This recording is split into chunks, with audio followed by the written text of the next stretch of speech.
Hey everybody, what's going on? It's me, Weezlack, and I want to say thanks for the support on the track Astral from the game Find Yourself by Imika Games. I really appreciate all the great comments, the feedback, all the likes, just the general support I got, especially those who came from the Unboxholics channel.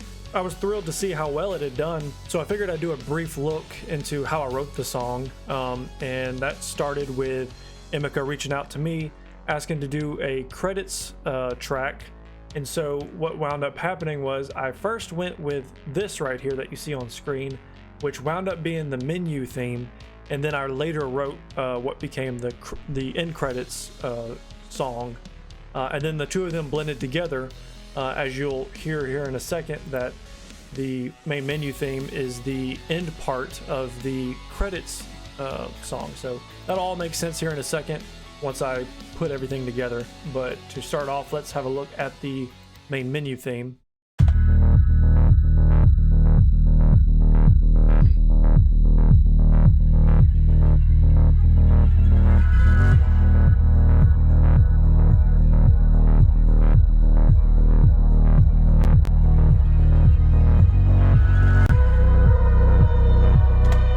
So I'll stop right there. As you can hear, there's some crackling noises. That is just the instruments trying to load as they're prompted to jump in.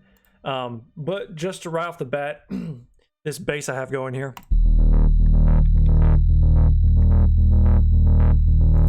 is from Viking Synthesizer, which is a free library I have. It's come in handy many a times. I have a synthwave patch right here, which gives me all the basses, all the leads, most of the synths that I use in a lot of my synthwave sounds.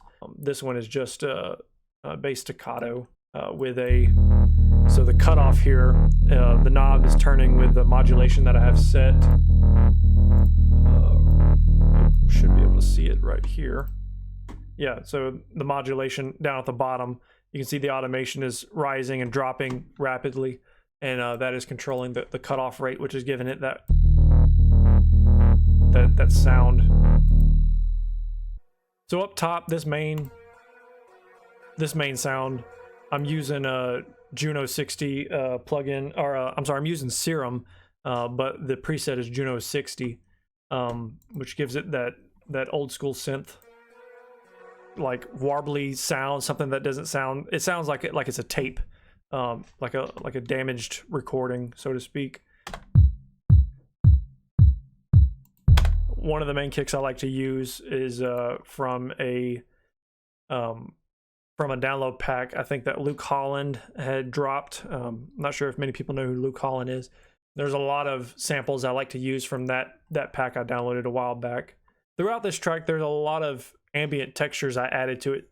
The main thing I wanted to do here was have just a pulsing beat. That's why there's no drums added besides the kick, and it's just mainly drum and bass with these melodies sprinkled throughout.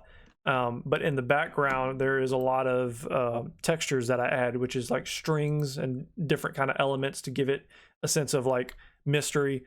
It is a horror game, so hopefully that element of horror is sprinkled throughout this track. Yeah, I'm using amplified cello quartet chatter. That's what this is called. That comes in handy a lot whenever I'm doing horror stuff.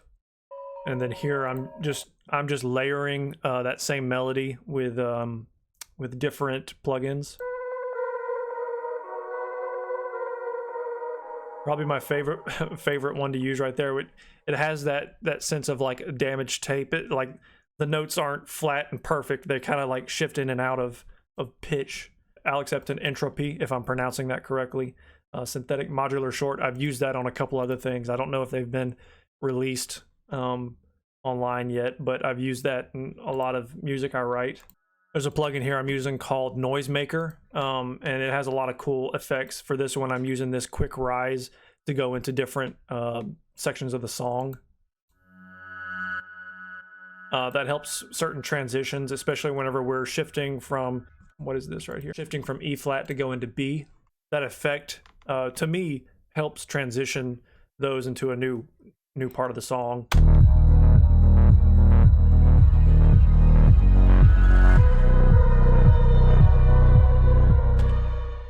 Another sound I have going on here is from Damage.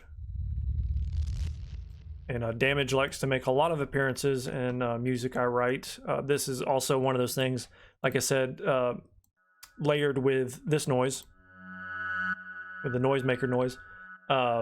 Damage and that together kind of helped with that transition to the new notes. Just small details like that, to me, have this flowing nature to the song. We're flowing in and out of certain notes, certain sections.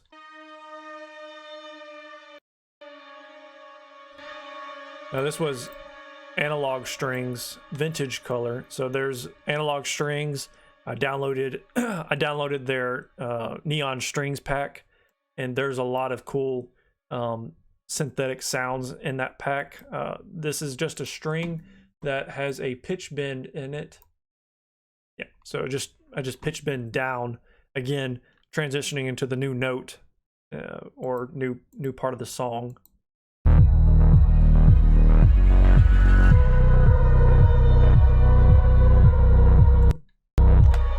Again, it's mostly a pulsing song. There's no beat, or there's no like full drums kicking in. The only thing I noticed as I go back and listen to it is I didn't add a pad, which might have helped with this song. Maybe having some sort of ambient pad that sits in the background highlighting those chords. But maybe it works better this way because there's a bit of emptiness to it with those textures sprinkled in every now and then that kind of remind you that it sounds almost haunting. So I started out with the main menu theme, which at the time I thought was going to be the outro credits. Instead, what wound up happening was I wrote a beginning part to that outro. As you can see here, this highlighted section is the outro, the end credits song, and then this all right here is the main menu song. Put together, it's the full song. I used that main melody, played off of that, and utilized it for this for the beginning of the end credits. So these beginning big bass notes are from a plugin inside of Mixcraft, and I use a preset called Blade Run Aftertouch. Sorry, obviously I think it's a play to Blade Runner, but as you can hear.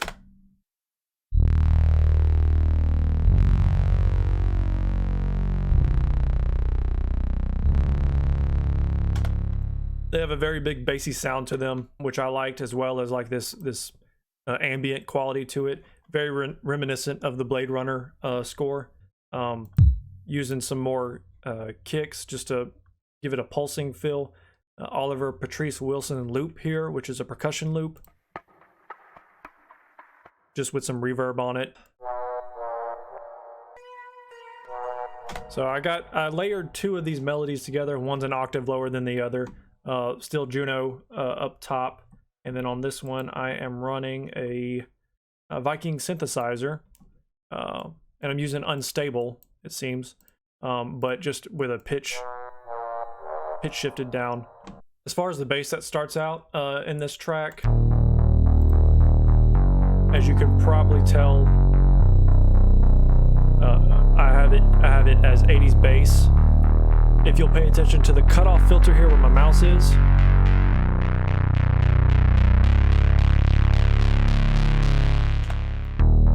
I just have it modulated to whenever the song kind of kicks into this main section on 21.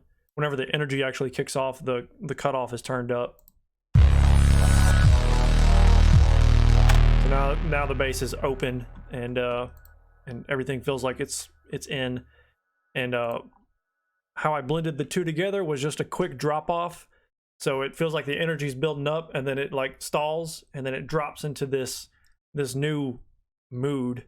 I wouldn't say it's a completely new mood. It's of a similar vibe, but it definitely kind of turns it on its head, so to speak. Instead of doing something with like a bunch of, instead of just kicking into like a big drum beat and everything, and going into like this big opening thing, it kind of mellowed out into like this low-key chill vibe, night drive type beat.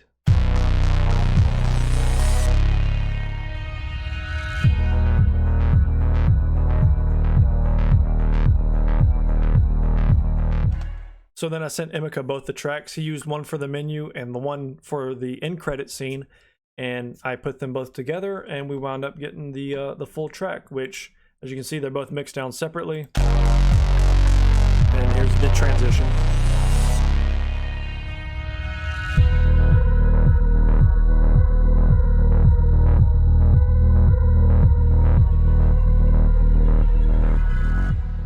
So thanks for watching this video. I enjoy doing these videos where I take a look at the templates I've done for certain games. And since this track had so much love for it, I figured why not take a look at this one. Again, I really appreciate all the support I got, not only on this track, but all the other music I've done on the channel. Feel free to keep commenting, interacting. I love to see what everybody has to say. If you have any suggestions on anything you want to look at or any questions, I'd be happy to answer them. Until next time, take care of yourselves, and I'll see you in the next video.